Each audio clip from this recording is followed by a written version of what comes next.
Assalomu alaykum hurmatli radio anglag'uchilar. Adabiy anglatish programmamizda anglashinglarni qarshi olamiz. Bugungi programmamizda yozuvchi Abdurahim O'tkirning o'z nomli tarixiy romanining davomini anglatamiz. Yosh edi. Uzun safarga otlanib mang'andi biz. Endi otqa mingidek bu qoldi ana navrimiz. Az edi. Mushkul safarga otlanib chiqqandi biz. Endi cho'ng karvon ataldik. Qoldirib cho'llarda iz.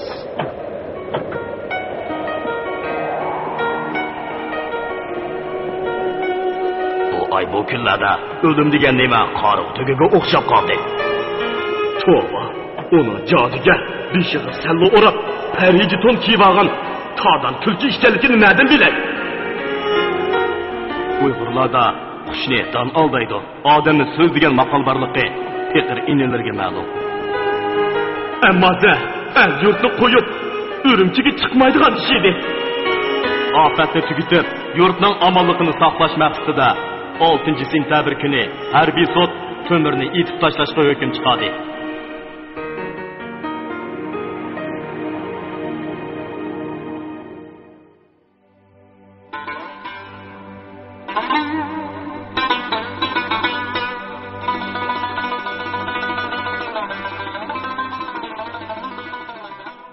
Yo'q. Bu qumulliqlarga ishongili bo'lamdi. Ularning burunqidaklar Tömür tarafga o'tib ketishi turgan gap. Bayning balilirchi. Hay, texmi bo'lmaydi. Bularning hammasi aqlanchi. Mening tuqqanim bo'lgan Qozibek xo'janing holi bayqi. Hammasi erkak sog'liq. Birdendagi puhralarimda texi ishonch bo'lmasa, tuzimni yeb, do'ltimni ko'rgan sipohlarimning holi shu tursa, endi qandoqmi qilaman? Shu chaqda uning ko'ziga Noshirvon Tayji ko'ringandek bo'lib ketdi. Oqsoqol Tayji osi tayoqiga tayinib turib, mundaq degandek bo'ladi. Men aytmadimmi?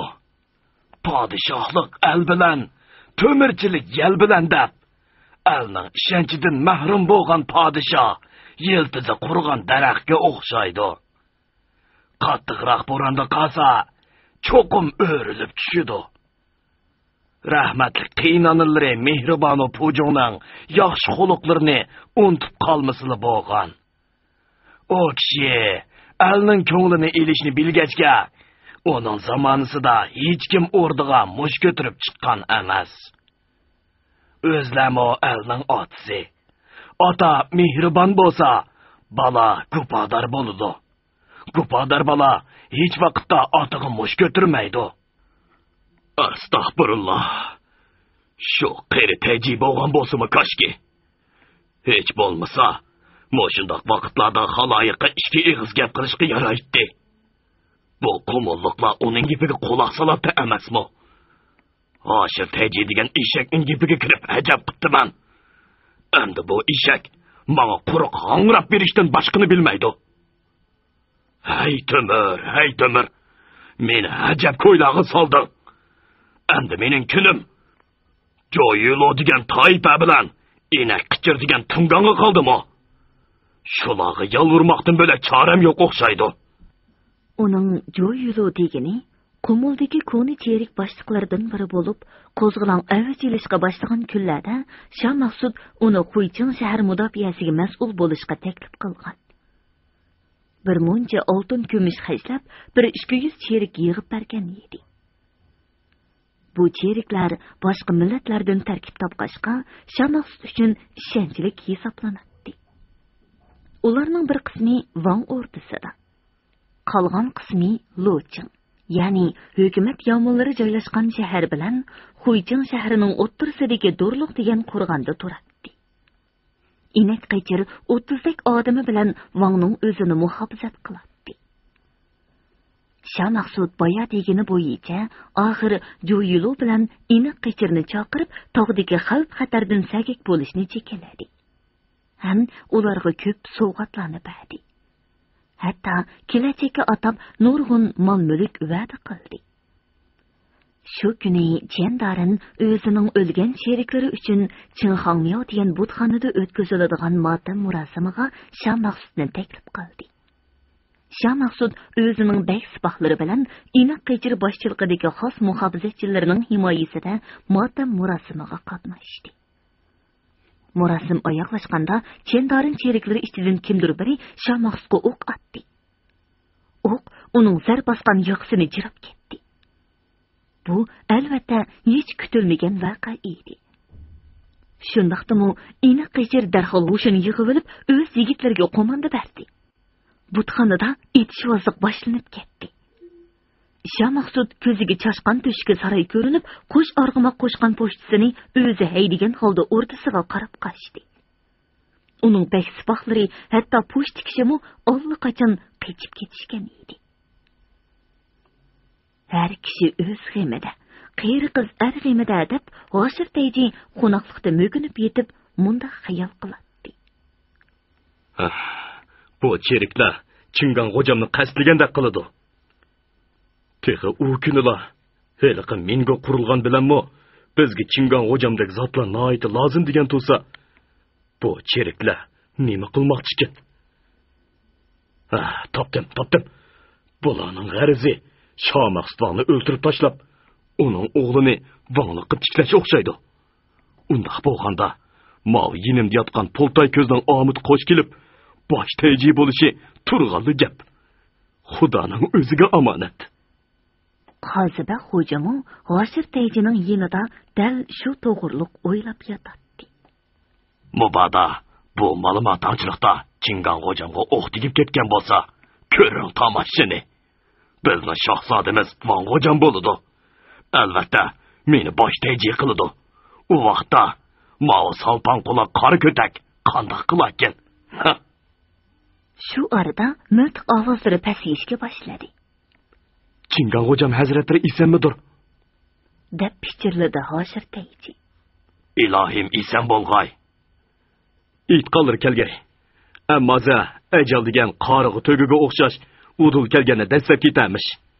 O'q deganning ko'zi yo'q nima? Mubodi bir ish bo'lib qolsa, u vaqtda meni unutib qolmislar, ha? Bu nima deganlardi? Shahzoda Xo'jam o'zlari bek amroq. Uning ustiga o'zlar degan Van jamoati. Shahzoda Xo'jam ustixon surishtirib, o'zlarini bosh Tayjilikka munosib ko'rib qolsa ajab emas. O'zlar bilan ishimiz xuddi og'i inidek obdan o'tib kelgan. Qo'ynodan to'kilsa qo'njinga deb tikan. Qo'ling yog' bo'lsa, itkinga surka degan gapmi bor?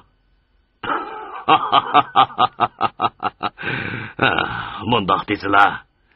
O'zlar turgan yerda bosh Tayjilik menga tegamdi. O'zlar degan cho'q. Bizga oq yo'lliq odam, ha? Nutq ovozlari to'xtab, ular o'rniga qaytib turishiga Do'rliq tarafda yana etishvozlik boshlanib ketdi. Endi Çendarınning cheriklari bilan Do'rliqdagi Joyilo cheriklari orasida so'qish bo'layotdi.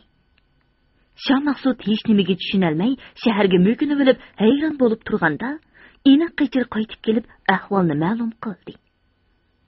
Ma'lum bo'ldiki, Çendarınning cheriklari Shah Maqsud va'da qilgan yombolarni bermadi deb, yiliqi butxonadagi majroni qo'zg'agan ekan. Ambal bilan Shahtay kelib, Shah Maqsudning bu yombolarni o'z vaqtida Joyiloga berganligini.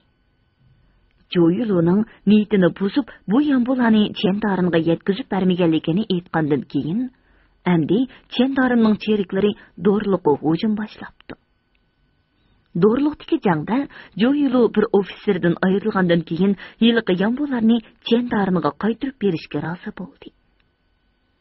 Çendarın bu yombolardan tashqari oqchuq seyida o'lgan cheriklarining oila tavasiga nafiqa uchun Shah Maqsuddan yana bir necha ming sar kumush elib, tirik qolgan cheriklar bilan ichkariga ketishga oldiradi. Shu voqealardan keyin Shah Maqsud o'z kishilariga texmi ishonmaydigan bo'lib qoldi. Bo'libmi, yiliqi butxonadagi xatarlik paytda hammasining qochib ketganligi uningga nihoyatda alam qilgan edi. Demiş, xon bir kunikim, davri-davrallar qayon qoldi. Sariri saltanat taxtida keyvallar qayan qaldı. Beshingga tushdi kun, men bosh beray deb lapni urg'alla. Beshimga tushgan erdi kun, qadrdonlar qayan qaldı. U qachondir bir chaqlarda Noshirvan Tayji o'qib bergan kitobdan anglagan mushu misralarni yodiga oldida Hoshir Tayji, Qoziba xo'ja, Tursha Tug'biga boshliq bek sipohlarini chaqirtib, Yalıqımni yalıgan işçilerden yaxşırak. Hiç bo'lmasa, aş tuzumning yüzü yok mu? Ha? Hey, gupasızlar, gap qilisha! deb qattiq koyigandan keyin Tursha Tug'bigini zindonga buyurdi. Pochtikash Ibrohimni qirqo'lda urg'izib, taranchi ko'mir keniga surgun qildi. Hoshir Tayji bilan Qoziba xo'jaga kelganda, Allah Taala ochiq bilan savirni tang yaratmagan bo'lsa, har ikkingni baytalatdan quyruqiga so'rtib, orqasidan ko'k ayg'irni qo'yib berar edim. Ko'zimda yo'qlinglar, deb varqiradi. Ular ta'zim baja keltirib, orqacha chiqib ketayotganda, ma'lumchi bek kirib, Ambalning muhim ish bilan kelganligini ma'lum qildi. Ambal Urumchidan jiddiy telegramma kelganligini aytib, telegramma qog'ozni to'ngchiga tutqizdi. Bu telegramma Oqchiq Seyidagi jangdan keyin Shah Maqsud bilan Ambalning tezdan cherik avatilishini so'rab, Yangzingshinga yo'llagan telegrammasiga qaytarilgan javob edi.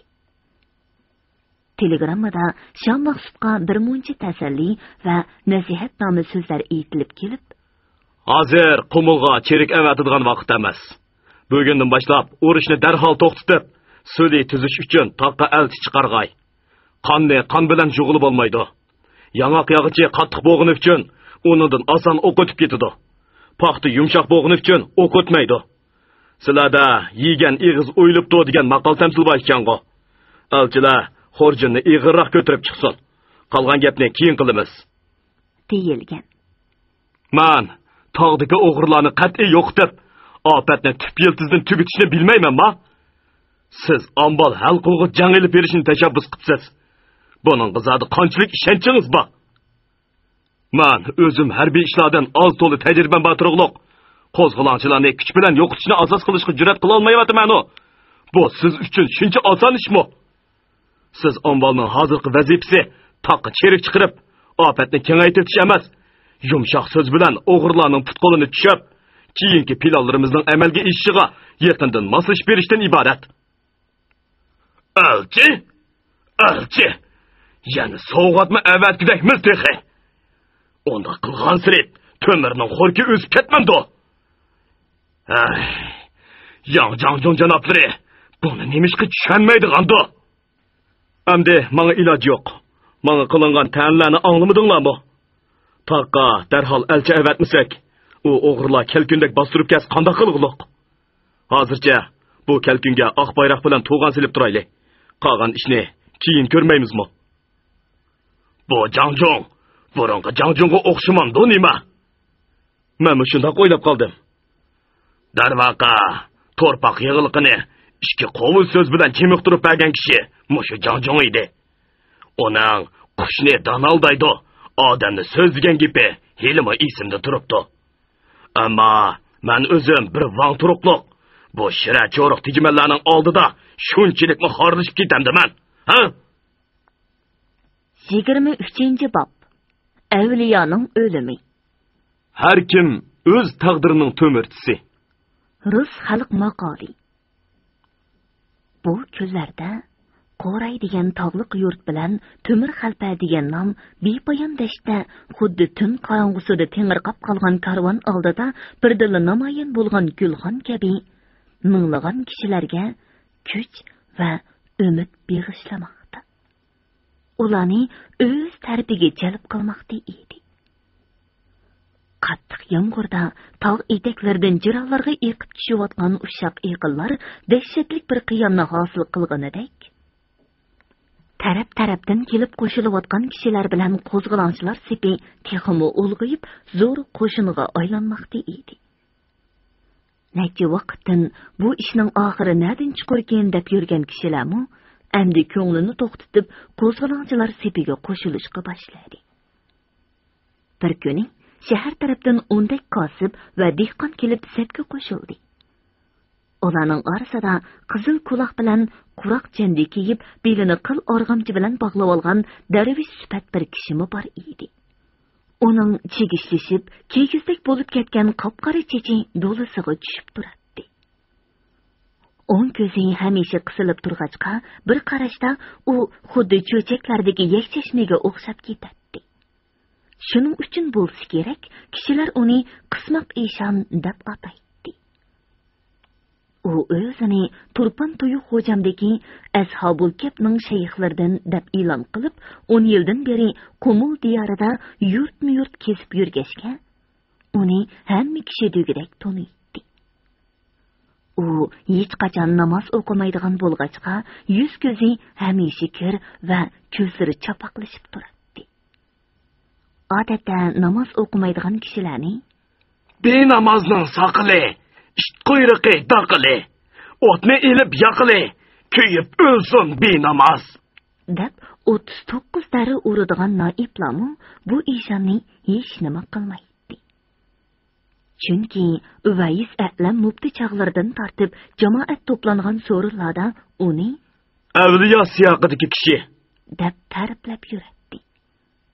Qismoq Eshon bo'lsa, qadimi yetganli yerida Mungus sapoyisini so'qib, Xo'ja Ahmad Yasaviyning hikmatlarini bo'libmi, uningga o'xshitib, o'zi to'qib olgan mo'no misralarni zo'q-shuq bilan o'qib yuradi. Aya do'stlar, bu dunyoning vafosi yo'q. Vafo turmoq, zarra misqol saposi yo'q. Bu dunyoni deganlarning otasi yo'q. Mo'min bo'lsang, oxiratni izla do'stlar. U bugunmi qo'zg'alonchilar orasiga kirish bilanla og'izdan ko'p qaynatib hukmat aytishga boshladi. Uning qo'rayga kelganligini anglagan kishilarmi hammasi degidek uni ko'rishga oldiraydi va uning bilan qizg'in ko'rishadi. Ularning orasida yosh imom og'inimi bor edi. Qismoq Eshon yosh imomning qo'llarini olqiniga olganda, o'zining bir barmog'i bilan uning bir barmog'ini juplab, ikkinchi qo'li bilan 3 qitim qattiq siqib qo'ydi. Ko'zlarini osmonga tikib, "Bo'lar tangla qiyomat, bugun oqshom g'animat" dedi. Bu gaplarning ma'nosini yosh imomdan boshqa hech kim tushunmadi. Shu arada Temir xalpimi o'z hamrohlari bilan kelib, Eshon bilan samimiy ko'rishdi. Hatto Safarqulga mehmonni obdan kutishni, nima xolisa shuni berishni chekinadi. Safarqul Eshonni masjid hujrasiga taklif qildi. Eshon qo'lini shiltib, "Darvishga hujrda yetish harom. Menga o'nkir makon bo'lg'ay. Japola imtihon bo'lg'ay. Bilinglarki, xaloyiqlar, tanglar oxir zamon bo'lg'ay" deb tog' tarafga burilib bir o'nkirga kirib oldi. Safarqul go'sht, non, qiytiq, qaymoq va bir cho'gin choy akilib uning oldiga qo'ydi. 20 bobdagi ba'zi bayonlarimizdan Bositning bo'ynidagi Tiltomarning Seg'izxonning sirini ichib berganligi va Temir xalpining bu Seg'izxonni o'rkitib o'tmay, o'pdan paylab turishini Safarqulga topshirganligi hurmatli kitobxonlarning yodida bo'lsa kerak. Shu kundan e'tiboran Safarqul Seg'izxonning har bir qadamini o'zi ko'zib turgandan tashqari ahvolni Sharullo buvog'imi tushuntirib qo'ydi. Sharullo buvay yilqi ketsi masjidda o'zini yarlantirib, Yoqub Yosovulni o'ldirgan arvohning shu Seg'izxon ekanligini uqib cho'chib ketdi. "Yo, taqsir. Mushu mal'unning keynida turib namoz o'qibdimiz, ha? Endi mening changulimdan qechib qutulganini ko'ray." Darvaqa Seg'izxonni ko'zib turish Sharullo buvayga hammadan oson edi. Chunki Seg'izxonning uyimi Sharullo buvay yetib qo'padigan masjid hujrasining yonidagi so'qmi tomliq ho'ylida edi. Bu ho'ylining tomlari shu qadar pakar ediki, uningdan otlab kirgilimi bo'ladi. Safarqul Sharullo buvay bilan kupoyilinib qolmay, oy qiz bilan Husnar xonimga ahvolni uqtirib, ularni bu ishga yordamlashga uyushtirgan edi. Şuningdan başlap Oyqiz bilan Husnarxon kechalari arancha kiyinib, Sharullo buvay bilan navbatma-navbat Seg'izxonning o'g'isini qattiq kuzatishga kirishgan edi. Qismoq Eshon yiliqi o'nkirga kirib olgan kuni tun nisbidan oshgan bir chog'da Seg'izxonning ishki g'ich qilib ichildi. Egiz tog'lar cho'qqisida esilib turgan 10 kunlik oy xuddi tom beshidan yerimi chiqib turgan panusdek o'ylani g'uva yo'rtib turadi. Qoram tashlar orasida poylab yotgan Oyqiz bilan Husnarxon darhol sakiklashib eshik tarafga qarashdi. Seg'izxon eshikdan beshini chiqarib atrofga sinchilab qarab oldi-da, putining ufchida tasab yiliqi o'nkir tarafga yo'naldi. Oyqiz bilan Husnarxonmi o'zining qarsini ko'rsatmay uningga ergashdi. O'zini daldig'i elib o'nkirni maralab turdi. Seg'izxon o'nkirdan tezlik yenib chiqib o'z uyi tarafga yo'naldi. Atsi tong yurish bilan mahallada Qismoq Eshonning ovozi anglandi. U sapoyisini so'qib o'zining hukmatlarini aytib, tunugin kelgan tarafga ketib o'tdi. Chunki tush vaqti bilan to'riga yaqinlashgan bir yerda Omonqul boshliq 3 yigit uning yo'lini to'sib, "Eshonim qayanmang ekan? Darvish uchun jahonning hamma yeri o'xshash. Beshim qaygan, oyg'im toygan tarafga ketyapman. Xalpam o'zlarini oshqichilidi. Darvishga tayyor g'izo jonga izo. Qushmo donsiz ucholmaydi. Quruq tog'ar o'rturmaydi. Ozroq bir nima yevilib mansila. Yo'qsa, men kecha niyat qilib oldim. 3 kundan keyin eg'izochiman. Amsa xalpam bilan xo'shlashib, rozilik qilib ketsalar. Darvishga bir xudodan bo'lak hech kimning roziligi kerak emas."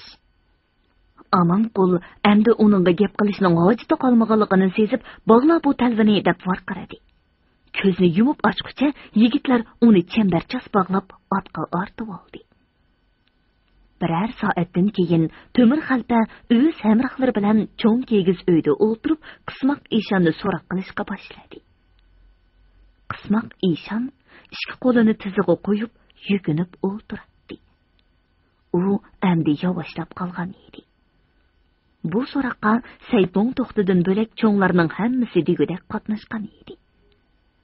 Temir xalpining oldida Eshonning jandisiga tikib olgan yerdan so'kib olingan 3 tane tilla, qo'ynidan chiqqan bir xanjar, kulohining qaytidan tepilgan bir parcha xat turadi. Xotan qog'oziga qo'mish qalam bilan yozilgan bu xatga Seg'izxon deb imzo qo'yilgan edi. Hatta qo'zg'olonchilarning oqchiqsiyidagi jangdan keyin ko'payib ketganligi, ularning pat orada shaharga hujum qo'zg'ishi mumkinligi aytilib kelib, oxirida mundaq ma'lumot berilgan. Ammo bu o'g'irlarning boshliqlari uzunga qolmay bir-birining ko'zini cho'qilaydigandek turdi. Saypong to'xti, nayta ochko'z, jiniga jut kirgan, ishchi tor, hasadxo'r, zidi yomon odamkan. O tömürlerden yoşurunca Çingan hocamның yılqınlardan 500 atqa öz namıdan tamğı bastırıp aldı. 200 tögünü nom tarafga avatib etdi. Onun bu işlerini özünün bir işki yakından başka hiç kim uqmaydı. Saypong to'xtining texi tecrübegmi bolğusu barkan. Ama özünün jinini ayab jangga kirmaganligi vajidan batırlıq atqını alalmay, tecrübeglik qari bosqa, ya bo'lmasa ili palganga tegib ketarmikin deb gashat qildi ekan. Saypong to'xti shu vasvasi bilan bir ish chiqarib qo'ydigandek turdi. Men uni hadafga shukr ataman. Temir xalpa xatning bu oxirgi qismini boshqalarga o'qib bermadi. Bu nima? Dedi Temir xalpa yiliqi 3 tillani olqinida sharaqlatib. Hoshir tecrübegen. Terki dünya bo'lgan darvishga tillaning nima kerki bor? Xaloyiqqa oxiratni izdanglar deb amr ma'ruf qilib yurgan Eshon iymonni 3 tillaga sotgan bo'lsa, endi uni nima qilmoq kerak? Shaytonning orqasiga kiribdiman. O'zing qaysi shaytondan kam, ha? Dedi qora bo'suq yerga birini mushtlab. Eshon titrab ketdi. Bu xanjarni nima qilmoqchi? Unimi Hoshir tecrübegen. Buning bilan nima qilmoqchi da'vatiman? Lazım bo'lganda ishlatsizlar degan. Bizning qinimizni to'kmoqchimi? Avliyolik muqomiga yetgan kishiga g'ozlarning qinini to'kish ravomi? Qo'ysana Temur aka. Bu cherkinga mundaq gaplarning nima keragi bor? Buning jajisi bir tal o'q. To'xtab tur. Sulaymon Dorg'uning o'g'li Axun qari, ya'ni Seg'izxon, yana nimalarni dedi? Temur taqvodor va bir nimaga olsam ishinib ketadigan odamkan. O'zlaridan gumon qilmaydi. Pat-pat kelib tursilar dedi. Yana-chi? Boshqa gap qilmadi. Niyoz Dorg'uning o'g'li Xomush bilan Yaqub Yasovilni kim o'ltirganligini aytdimi? Yo'qsa xalpam. Undaq bo'lsa, o'zidan angla. Sirtda ot tuyoqlarining taraqlishi anglanib, Ansari uyga o'qdak etilib kirdi. Seg'izxonni to'xtag'una kap etibdi. Bu qandoq gap? Biz uni bog'lab mang'ayla deb turganda, to'xtag'una kam kelib, imom oxunim nima qildi? Naga opirsilar dedi. Men eliqi Seg'izxon degan mushu cherkin bo'ladi ekan, xalpam so'roq qilmoqchi edim. Hoy, Seg'izxon degan shumikan? Bu do'yizni so'roq qilib nima qildi? Buning jajisini o'zim beray deb, qo'limdagi miltiqni tortib olib, shu yerda aytibdi. Astag'firullah. Qo'lingdagi ko'saymidi tartqizib qo'yg'ili. 3-1dak yigit, shunchalik ishning hoddasidan chiqolmaganinglarni qara. Eli polgon boshliq hammaylan bu ishga hayron bo'lib bir-biriga qarashdi. Uyning ichini jimjitlik bosdi. Shu topda boyiqa xatning oxiridagi qurlar bilan yiliqi oqshimi Zo'rixonning Saypung to'xti to'g'risida aytgan gaplari Temur xalqining ko'z oldidan bir-birlab o'tishga boshladi. Uning salobatlik chiroyida g'azab aralash bir xil mayuslik alomatlari paydo bo'lib, yo'g'on ko'zlari asta yumildi. Shu arada qora bo'shiqning ovozi jaranglab, uning xiyolini o'sdi. Bu cherkinnimi u dunyoga uzib tashlay, dedi qora bo'shiq qismoq eshonni kechgisidan so'rab. To'xtatdi, uning ishi bor, dedi Temur xalpa. Ondan Sapar qulga qarab, avval Xomush Manqi bilan Yaqub Yasovilni kim o'ltirganligini bu ishonga hech nimasini qo'ymay so'zlab aka. Sapar qul qismoq eshonni boshlab chiqayotganda, ikki otliq yigit ot choptirib kelib, Qumul tarafdan 5 harbi sovg'at bilan elchilar chiqqanligini, ularning ijozat so'rab to'rik qo'lida qolganligini aytdi va elchilar bergan xatni Temur xalqiga topshirdi. Bu xat Ambal Beyvinchal nomidan yozilgan bo'lib, urushni to'xtatib, talabinglarni o'ttirig'i qo'yinglar. Har qanday talabinglar bo'lsa, Shoh Maqsudxonga qabul qildirishga men kepil, degan mazmunda edi. Temur xalpa hamrohlariga qaradi. Qari bo'suq, Amonqul va Xo'janiyaz polgonlari urushni to'xtatish emas, darhol shaharga hujum qilishni tashabbus qildi. Temur xalpa, elchilarni bu yerga keltirmaymiz, sovg'atlarni olmaymiz deganinglar to'g'ri. Ammo bir qo'ling o'tdi bo'lsa, bir qo'ling sudi bo'lsin degan gap bor. Eli polgon berib, talabimizni aniq aytqay. Qani, Shoh Maqsud anglab nima deydi ekan? Ko'rib boqmaymizmi? Angacha biroz dam olib olsaqmi yomon bo'lmas, degan fikrni o'ttirg'a qo'ydi. Eli polgon, Sapar qul va jamoat vakili sifatida kengashdagi qatnashib turadigan Nurul Bovay bu fikrni qo'lladi. Shundoq qilib, Eli polgon bir necha yigit bilan elchilarning yiniga mangmoqchi bo'ldi. Temur xalpa yiliqi qismoq eshonni elib polgonga qo'shib berib mundaq dedi. Uvays aqlam, avliyo muqomiga yetgan kishi deb danglagan bu do'yizning qilgan etkinini elchilarga aytib bersalar, ular buni og'ich ketsin. Qumul xalqi bu kazzobning qandoq avliyoligini bilib qolg'ay. Atsi Eli polgon qaytib kelib, elchilarning Temur xalqidan rozi bo'lganligini, ammo sovg'atlarni elib ketgili unamay qoldirib ketganligini ma'lum qildi. Eli polgon yana elchilar bilan paranglashib o'tirganda, qismoq eshonning tashqi usib o'lib olganligini hikoya qilib berdi. Obdan bo'pti. Azroilning kelishini saqlab turmaylar, o'zi jahannamga ketibdi. Mana afgam, Basharvada to'yliqmi kelib qoldi.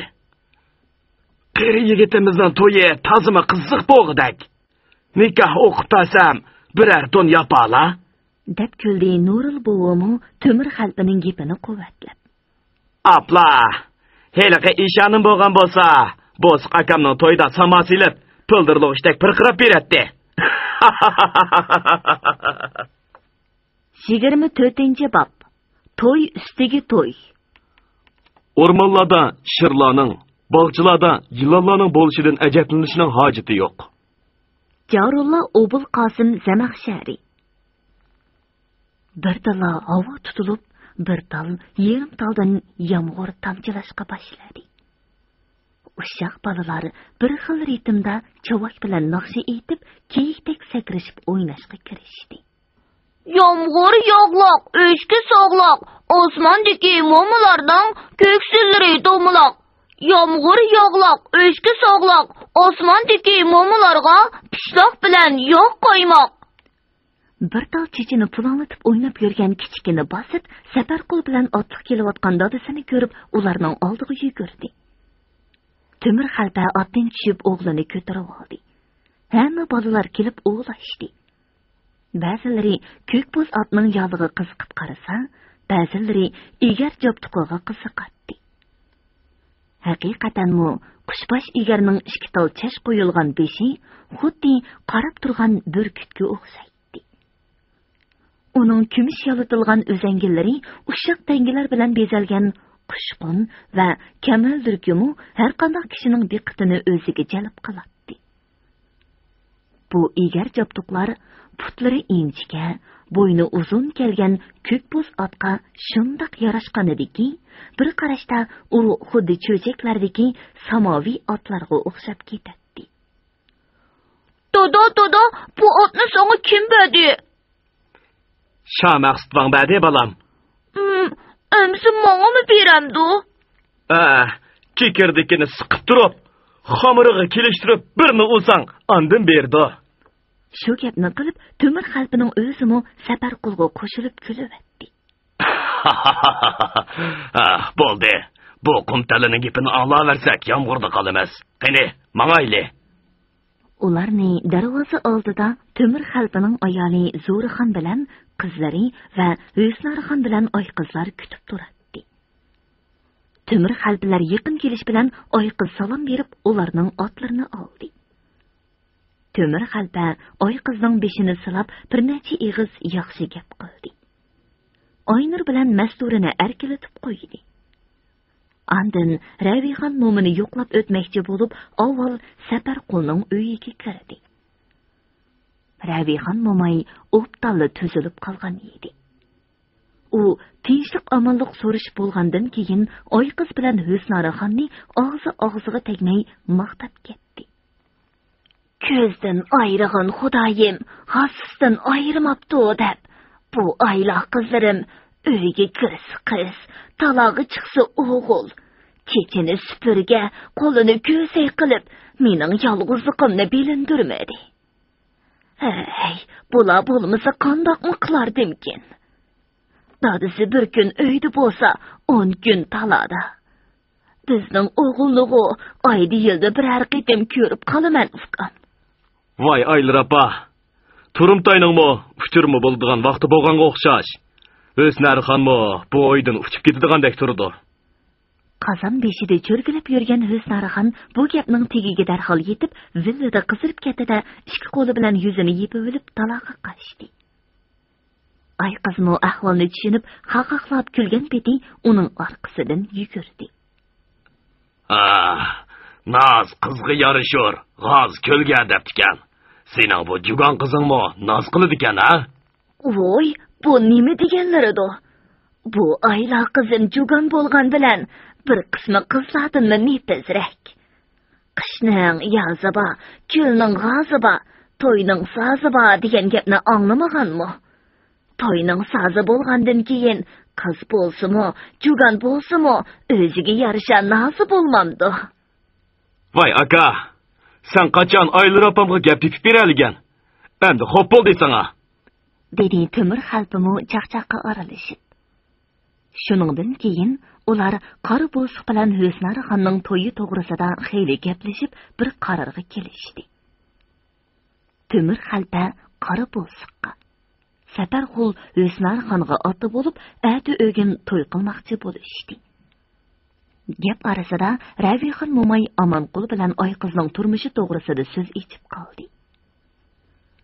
Hurmatli kitobxonlarning yodida bo'lsa kerakki, Oyqiz bilan Amanqulning nikohi o'qilganda, Oyqiz yiliqi qozoq yigiti Jumatayning yili to'shmig'icha Amanqul bilan qo'shilmay turishini shart qilib qo'ygan edi. Shu shartga binoan bu qonuniy er-xotin hozirgacha bir uyda bo'lib boqmagan edi. Ravixon mo'may ana shu ishlarni eslatib o'tkash mundaq dedi. Mening hisobimcha Jumatayning yilimi to'shdi. Endi bu ishkaylan Kokuk bilan Zaynabda qachongacha biri tog'da, biri bog'da yuraveradi. Men jahondan navri ko'rmay o'tib ketmay. Voy rost. Hammamiz o'z halakchiligimiz bilan bo'lib ketib, bu ishlarni unutib qoptimiz. Ko'ngillarga olmislar aylar apa.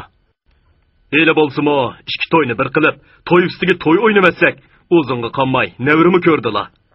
Bu oltin qizimiz ya o'ziga o'xshash insof talpiqliq bir gupatar qiz tug'ib berdi. Ya Amanqulga o'xshash botur bir o'g'il navri ko'rib qolala. Aytqanlari kelgay ilohi. Ondaq bo'lsa, bu ishkalanning hujri jabdug'ini ildamroq qilsaq bo'ladi ekan momisi. Er kishi deganza qo'ymo beg'am bo'ladi ekan. Balalarning hujri jabdug'i allaqachon tutib bo'lgan. Ay qiz balam o'zi chekib, qozoqcha chimildiqma raslab qo'ydi.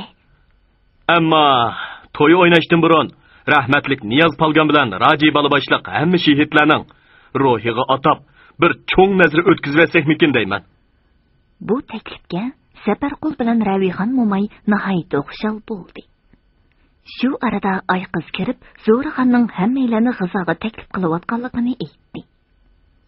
Qo'zi go'shidan tayyorlangan mazalik yopma yeyilib bo'lgandan keyin Temir xalpa Saparqulni neriqi uyga boshlab chiqib, qismoq eshonning qulohidan tepilgan yiliqi xatni uningga to'liq o'qib berdi va Saypun to'xti to'g'risida Zo'raxondan anglaganlarini aytib berdi.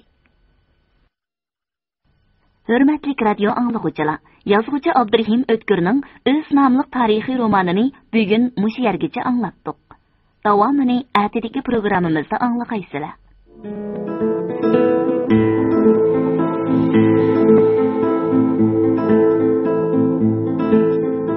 Badanga chiqqan kuydirgini og'riydi demay, vaqtida kuydirib atmasa, odamlar jiniga zolim bo'ladi. Shehitlarimizning istiqollari bekorga oqmadi. Yalquntoq etaklardimi bizning nomimiz yozilib, minglagan qarindoshlarimiz bizdan umid kutib turibdi. Qo'shniyan qolganga qo'yib batak, kendarini atqandak beshiga otmay ko'zga etib, qismat ishonda qilib qo'yamikin, ha?